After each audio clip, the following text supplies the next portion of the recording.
नमस्कार शेतकरी बंधूंनो, मी प्रशांत अशोक दहीकर आपले स्वराज्य फार्म्सवरती परत एकदा एक नवीन व्हिडिओ एक नवीन माहिती घेऊन आपले स्वागत करतो। तर मी आजच्या व्हिडिओमध्ये तुम्हाला सांगणार आहे कपाशी पिकाची सुरुवातीच्या पिरियडमध्ये वाढ होत नाही तर त्या वाढीसाठी आपण काय फवारायला पाहिजे किंवा काय नियंत्रण करायला पाहिजे। तर सगळ्यात महत्त्वाचं कारण म्हणजे कपाशीची सुरुवातीला वाढ दोन तीन कारणामुळे नाही होत।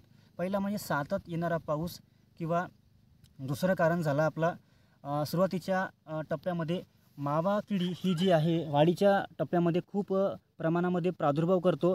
तर वाढीच्या सुरुवातीच्या प्रादुर्भाव केल्यामुळे कपाशी पीक जे आहे रस शोषण केल्यामुळे त्याचे पानं खुंटलेली होतात, पानं वाकडी होतात, याच्यामुळे सुद्धा पिकाची वाढ होत नाही। तर याचे नियंत्रण करण्यासाठी व पिकाची वाढ होण्यासाठी मी तुम्हाला काही फवारणी सांगणार।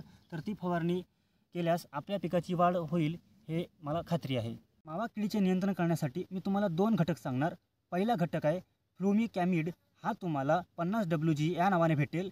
तर तुम्हाला या कंटेंटची औषधी उलाला ही UPL कंपनीची आहे आणि दुसरी रेंटिल ही जी आहे ही बाहेर कंपनीची आहे। आणि दुसरा घटक जो आहे ॲसिटामाप्रिड 20 SP, हा तुम्हाला टाटा कंपनीचा मानिक आणि नंतर एक घटक आहे ॲसिफेट, हा ॲसिफेट हा तुम्हाला ॲसिमेन नावाने भेटेल।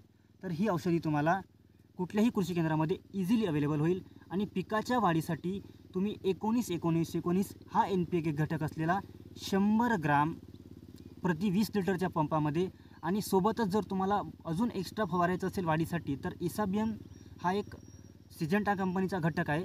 या घटकमध्ये अमिनो ॲसिड हा घटक आहे। अमिनो ॲसिड जो आहे हा पिकाच्या वाढीसाठी खूप महत्त्वाचा सुरुवातीच्या टप्प्यामध्ये काम करतो। हा एक तुम्ही घटक वापरू शकता। तर तुम्ही ह्याच्यापैकी तुम्हाला जे पण कंटेंटची औषधी भेटेल ह्या कंटेंटची औषधी तुम्ही फवारा, तुम्हाला तुमच्या पिकाच्या वाढीसाठी नक्की रिझल्ट भेटेल। धन्यवाद शेतकरी मित्र।